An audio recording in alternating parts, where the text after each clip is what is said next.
संतोष देशमुख यांच्या हत्येमध्ये जे जे कोणी सहकार्य म्हणजे सहभागी असतील त्यातल्या एकालाही सोडणार नाही असे राज्याचे मुख्यमंत्री म्हणालेले आहे। आणि याच्यामध्ये पोलिसांनी एस आय टीनी जे काय काम केलेलं आहे त्यानुसार जे जे फर्दर आता डेव्हलपमेंट आहे त्याप्रमाणे माननीय कोर्ट जे आहे त्या बाबतीमध्ये ऑर्डर करते। याच्यामध्ये ह्यानी मागणी केली त्यांनी मागणी केली किंवा काही याचा विषयच नाही। तोवर आमची एस आय टी म्हणजे आमची म्हणजे राज्य सरकारची जी नेमलेली आहे त्या एस आय टीनं या ठिकाणी त्यांचं काम दाखवलं आहे आणि त्याच्यामध्ये मला वाटतं कोणत्या गुन्ह्यात त्यांना घेतलं आहे काय घेतलं आहे हे मला माहिती नाही, परंतु आता ह्याच्यामध्ये कोणालाही सोडणार नाही।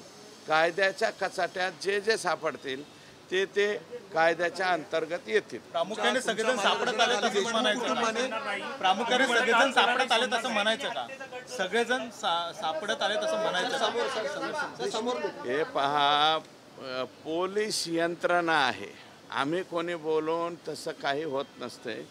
पोलीस यंत्रणा त्या ठिकाणी एस आय टी जी नेमलेली आहे ती एस आय टी प्रभावीपणे काम करते आणि त्यांनी नियमाप्रमाणे जे कडी जोडलेली असेल पोलिसांच्या कडीमध्ये जे जे लोक सापडतील ते ते लोक त्याच्यामध्ये येतील।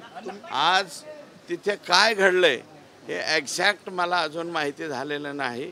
अजूनही कोर्टाच्या पुढं मला वाटतं अर्ज केलेला आहे एस आय टीने, एवढीच माहिती मला कळालेली आहे। पुढं काय झालं हे मला माहीत नाही, परंतु कायद्याच्या पुढे कायद्यापेक्षा कोणीही मोठा नसतो हे मात्र निश्चितपणे तुम्ही मध्यस्थी केली होती मुख्यमंत्र्यांकडे आणि देशमुख कुटुंबाची भेट घातली होती।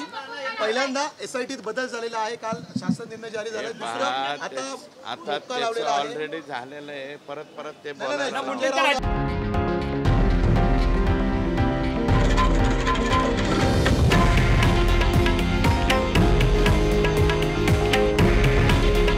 हे आहे देशातील नंबर 1 न्यूज नेटवर्क आणि आपण पाहत आहात TV9 मराठी।